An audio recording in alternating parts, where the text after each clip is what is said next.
बिहार भाजपा ने अपना दूल्हा चुन लिया है। भावी मुख्यमंत्री उम्मीदवार भाजपा ने प्रेजेंट कर दिया है। बिहार भाजपा भरोसा करेगी। अब तक भाजपा के पास मुख्यमंत्री का उम्मीदवार नहीं था, या फिर से दूल्हा बदल दिया जाएगा। तो भाजपा अपनी फैसलों से चौंकाती है।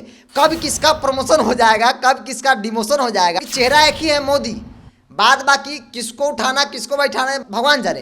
एक झटका भाजपा ने वहां उत्तर प्रदेश में दिया है अति पिछड़ों को, लव कुश कहने वाले को। वही चर्चा बिहार में भी हो रही है कि भाई सम्राट चौधरी, सम्राट चौधरी, सम्राट चौधरी, कि अब बिहार के सम्राट बनेंगे सम्राट चौधरी। तो कहीं ऐसा ना हो कि उत्तर प्रदेश की तरह बिहार में भी जो है वो फैसले पलट जाएं और एकाएक गिरिराज सिंह या फिर बाकी जो हिंदुत्व के चेहरे हैं उनको यहाँ पे पैराशूट से उतार कर मुख्यमंत्री बना दे। इसका उदाहरण, एक मजबूत उदाहरण अगर समझना है कि सम्राट चौधरी को इस प्रकार से मुख्यमंत्री, भावी मुख्यमंत्री के तौर पर प्रोजेक्ट किया जा रहा है। आदित्यनाथ संसद से इस्तीफा दिलवा कर आदित्यनाथ को आनंद फानन में जो है उत्तर प्रदेश का मुख्यमंत्री बनाया। एक झटका भाजपा ने वहां उत्तर प्रदेश में दिया है अति पिछड़ों को, लव कुश कहने वाले को। सम्राट चौधरी क्या है? सम्राट चौधरी कई दलों से घूम कर आए हैं। हम भाजपा के हैं, हम भाजपा के हैं, लेकिन कितना भाजपा के हैं भाजपा के लोग भी जानते हैं। लालू यादव आरजेडी को किसी ने कमजोर किया, कोई जेल भेजा, तो सुशील कुमार मोदी। भाजपा का दूल्हा साबित सम्राट चौधरी ही होंगे या कोई और। बिहार भाजपा ने अपना दूल्हा चुन लिया है। अब सवाल ये उठता है कि क्या उसी दूल्हे पर बिहार भाजपा विश्वास करेगी या फिर से कोई बड़ा झटका देगी। हमारे सहयोगी बिरजू हमारे साथ मौजूद हैं और उन्हीं से चर्चा होगी कि क्या इस दूल्हे पर बिहार भाजपा भरोसा करेगी या फिर से दूल्हा बदल दिया जाएगा। क्या लगता है बिरजू जी? नहीं, एक सवाल है। शुरुआती दौर से लगातार सम्राट चौधरी को प्रदेश अध्यक्ष बनाया गया और कल जो कार्यक्रम हुए जिसके बाद राजनीतिक गलियारों में चर्चा तेज हो गई कि सम्राट चौधरी के बहाने अति पिछड़ा वोट को साधा जाएगा। लव कुश समीकरण जो एक खाई बनी नीतीश कुमार के अलग होने के बाद उसको भरा जाएगा। अलग अलग दूल्हा के, एक चिराग भी हैं, वो भी भरपाई करेंगे। मुकेश सहनी भी हाल के दिनों में चर्चा थी, उपेंद्र कुशवाहा है, आरसीपी सिंह है, सम्राट चौधरी भी भाजपा के हैं। तो प्रदेश अध्यक्ष बनाने के पीछे एक मजबूत कारण ये भी बताया जा रहा है कि अति पिछड़े वोट को साधना है तो किसी अति पिछड़े चेहरे को आगे करना होगा।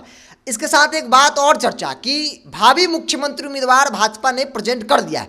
अब तक भाजपा के पास मुख्यमंत्री का उम्मीदवार नहीं था, लेकिन सम्राट चौधरी के आने के साथ, प्रदेश अध्यक्ष बनने के साथ भाजपा ने यह तय कर दिया कि सम्राट चौधरी जो भावी मुख्यमंत्री उम्मीदवार हैं। ये चर्चा है। लेकिन एक बात, भाजपा का इतिहास पे अगर जाएंगे आप तो भाजपा अपनी फैसलों से चौंकाती है। कब किसका प्रमोशन हो जाएगा, कब किसका डिमोशन हो जाएगा, कब किसको कहां बैठाकर कहां से हटा दिया जाएगा, यह तय जो है भाजपा का हाईकमान करते हैं। और अपने फैसले से भाजपा हमेशा सबको चौंकाते रहती है। कभी रेणु देवी को, कभी तारकिशोर प्रसाद को मुख्यमंत्री, उप मुख्यमंत्री बना देना, फिर उनको बैक कर देना, फिर दूसरे को आगे लाना। मतलब कि चेहरा एक ही है, मोदी। बाद बाकी किसको उठाना किसको बैठाना है भगवान जाने। इसका उदाहरण, एक मजबूत उदाहरण अगर समझना है कि सम्राट चौधरी को इस प्रकार से मुख्यमंत्री, भावी मुख्यमंत्री के तौर पर प्रोजेक्ट किया जा रहा है, तो आप उत्तर प्रदेश चलिए। उत्तर प्रदेश में 2017 में जब विधानसभा चुनाव हुए थे तो उस वक्त उत्तर प्रदेश के जो भाजपा के प्रदेश अध्यक्ष थे वो केशव प्रसाद मौर्य थे। केशव प्रसाद मौर्य के नेतृत्व में जो है बीजेपी उत्तर प्रदेश में चुनाव लड़ी और खूब इस बात की चर्चा हुई। यहाँ तक कि बिहार से ज़्यादा वहाँ चर्चा था कि भाई अगर भाजपा की सरकार बनती है तो केशव प्रसाद मौर्य जो है वो मुख्यमंत्री बनेंगे। अति पिछड़ा का चेहरा है, लव कुश क्या क्या कहा गया और ग्राउंड पर दिखा भी। भाजपा को अपार समर्थन मिला, वोट मिला, 300 पार सीटें मिली, भाजपा की सरकार बन गई। लेकिन मुख्यमंत्री कौन बना? आदित्यनाथ। संसद से इस्तीफा दिलवा कर आदित्यनाथ को आनंद फानन में जो है उत्तर प्रदेश का मुख्यमंत्री बनाया गया और दूसरे स्थान पर केशव प्रसाद मौर्य को रखा गया। तो एक झटका भाजपा ने वहां उत्तर प्रदेश में दिया है अति पिछड़ों को, लव कुश कहने वाले को, तमाम लोगों को। वही चर्चा बिहार में भी हो रही है कि भाई सम्राट चौधरी, सम्राट चौधरी, सम्राट चौधरी। तो कहीं ऐसा ना हो कि उत्तर प्रदेश की तरह बिहार में भी जो है वो फैसले पलट जाएं और एकाएक गिरिराज सिंह या फिर बाकी जो हिंदुत्व के चेहरे हैं उनको यहाँ पे पैराशूट से उतार कर मुख्यमंत्री बना दे। क्योंकि याद कीजिए, केशव प्रसाद मौर्य के जो बैकग्राउंड है वो आरएसएस का है, भाजपा के एक बड़े नेता हैं पुराने जमाने से। तो उन पे भाजपा ने दाव नहीं खेला, सेकेंड स्थान दिया। सम्राट चौधरी क्या है? सम्राट चौधरी कई दलों से घूम कर आए हैं। ये भाजपा के प्योर नहीं है। आज की तारीख में जितना कह ले कि हम भाजपा में हैं, हम भाजपा के हैं, हम भाजपा के हैं, लेकिन कितना भाजपा के हैं भाजपा के लोग भी जानते हैं। और भाजपा में एक तबका इस बात को लेकर नाराज भी है कि कोई दूसरे पार्टी से आ जा रहा है, उसको आप प्रदेश अध्यक्ष, उसको आप विधान परिषद में नेता प्रतिपक्ष बना दे रहे हैं। लेकिन जो लोग मतलब कि बचपन से लेकर अभी तक संघर्ष कर रहा है, जैसे सुशील कुमार मोदी है या उन जैसे बहुत सारे नेता हैं, उनको आप आगे क्यों नहीं बढ़ा रहे भाजपा में, बिहार में? पैर काटने, मतलब कि पैर खींचने का काम हो रहा है। सुशील कुमार मोदी के साथ क्या हुआ? सुशील कुमार मोदी एक मजबूत चेहरा है भाई। सर बिहार में भाजपा को स्थापित करने वाले लालू यादव आरजेडी को किसी ने कमजोर किया, कोई जेल भेजा, तो सुशील कुमार मोदी, तो उससे मजबूत चेहरा भाजपा के पास और कुछ नहीं था। आज भी जितना कारगर उनका बयान होता है सुशील कुमार मोदी का, उनकी बातों को सरकार नोटिस भी लेती है, रिप्लाई करती है। तेजस्वी यादव हो, नीतीश कुमार हो, रिप्लाई देते हैं। बाकी भाजपा के कोई नेताओं को रिप्लाई, कोई सरकार के कोई भी लोग रिप्लाई तक नहीं करते हैं, मतलब समझते हैं कि इनका कोई मतलब ही नहीं है, इन पे कोई रिएक्ट करना कोई है ही नहीं। तो एक बार फिर से कयास लगाया जा रहा है कि जिस प्रकार से उत्तर प्रदेश में केशव प्रसाद मौर्य के साथ हुआ, उनके सहारे वोट तो लिया गया, लेकिन जब बात आई मुख्यमंत्री बनाने की तो योगी आदित्यनाथ को एकदम पैराशूट उतारकर संसद भवन से इस्तीफा दिलवाकर यहाँ पे बना दिया गया। तो एक बार चर्चा ये भी इस बात के लेकर भी है कि भाई कहीं ऐसा ना हो कि उत्तर प्रदेश की तरह बिहार में भी यही हो जाए कि सम्राट चौधरी के बहाने 25 और 24 का चुनाव तो लड़ लिया जाए, लेकिन जब 25 में मुख्यमंत्री बनाने की बात आएगी तो किसी हिंदुत्व के बड़े चेहरे जैसे गिरिराज सिंह हैं, बाकी नेता हैं, उनको उठाकर यहाँ पे पैराशूट से अगर संभव तो उनकी सरकार बनती है तो उनको यहाँ पे गद्दी पर बैठा दिया जाए। पहला नित्यानंद राय, पहले तो मंगल पांडे, मंगल पांडे से चलते हैं, प्रदेश अध्यक्ष बनते हैं, हल्ला उठता है कि स्वर्णों को अब भाजपा आगे लेके बढ़ेगी। उसके कुछ दिन बाद तुरंत नित्यानंद राय को लाया जाता है। उसके बाद खबर ये चलती है कि यादवों को लेकर भाजपा आगे बढ़ेगी। हाँ, यादवों पे फोकस है, भूपेंद्र यादव को प्रभारी बना दिया जाता है। उसके बाद संजय जायसवाल, तो अब आता है कि जायसवालों को लेकर आगे बढ़ेगी भाजपा। और अब सम्राट चौधरी, तब सम्राट चौधरी को आगे लेकर भाजपा बढ़ेगी। किसको आगे लेकर बढ़ेगी? लेकिन सवाल है कि सम्राट चौधरी को क्यों आगे लेकर बढ़ेगी? भाई सम्राट चौधरी को क्यों आगे लेकर बढ़ेगी? सम्राट चौधरी की भाजपा में एक चीज है, भाजपा जो है उसी को आगे बढ़ाती है जो तन मन धन, जिसके मतलब शरीर के अंदर का खून जो है वो आरएसएस और भाजपा का होता है, यानी कि जो कोर आरएसएस भाजपा होता है, भाजपा ही होता है, उसी को भाजपा आगे बढ़ाती है और मौका भी देती है। सुशील कुमार मोदी को बहुत मौका मिला।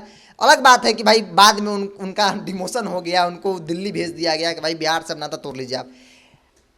सम्राट चौधरी के संदर्भ में जब बात होती है तो आज विपक्ष से लोग क्या कर रहे हैं कि भाई भाजपा के पास चेहरा कहाँ है? कई आरजेडी विधायक भाजपा का चेहरा कहाँ है? जो जेडीयू से गया, जो आरजेडी से गया, जो जीतन राम मांझी की पार्टी से गया, सम्राट चौधरी, उनको आप चेहरा बनाते हैं, उससे कोई भरपाई नहीं हो सकती है। नीतीश कुमार के जाने की भरपाई नहीं हो सकती तरीके से। अच्छा, एक सवाल ये भी उठता है कि जिस तरीके से भाजपा ये सोच रही है कि कुशवाहा समाज में एक बड़ी पकड़ रखने वाले सम्राट चौधरी हैं, लौकुश समीकरण को अगर कोई तोड़ेगा तो वो सम्राट चौधरी है। तमाम उपचुनावों में ये देखा गया कि सम्राट चौधरी को बड़ा जिम्मा दिया जाता था, कुशवाहा वोटरों को तोड़ने का जिम्मा। तो क्या लगता है कि वाकई में कुशवाहा समाज के इतने बड़े नेता बन पाए हैं? नहीं, देखिए इसका जवाब आप उत्तर प्रदेश से लीजिए।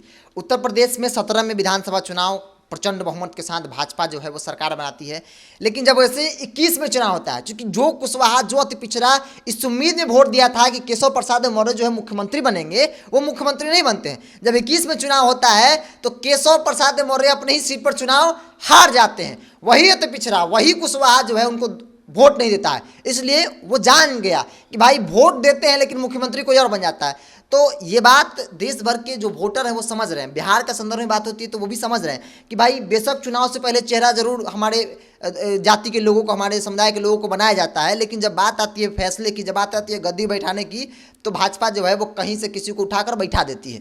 तो ये बात, तो इस संदर्भ में देखेंगे तो ये रिस्क है भाजपा के लिए भी और लोगों के लिए भी। और अगर लोग केशव प्रसाद मौर्य की तरह सोचते हैं, उनके वोटर के जैसे, केशव प्रसाद मौर्य को इस बार 21 का चुनाव में विधायकी भी उनको चले गई, एमएलसी कोटे से वो विधान परिषद पहुंचे और फिर आज उप मुख्यमंत्री हैं।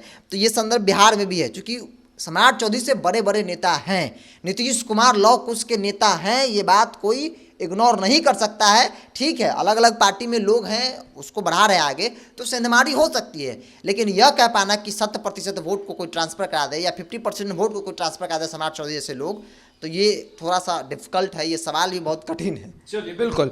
तो देखिए, सम्राट चौधरी को बिहार भाजपा का प्रदेश अध्यक्ष बनाया गया है, और जैसे ही प्रदेश अध्यक्ष बनाया गया, ये खबर भी चलने लगी कि अब बिहार के सम्राट बनेंगे सम्राट चौधरी। अब देखने वाली बात यह है कि वाकई में भाजपा का दूल्हा साबित सम्राट चौधरी ही होंगे या कोई और। बहरहाल इस खबर में इतना ही। बने रहे हमारे साथ और देखते रहें द इंडिया टॉप।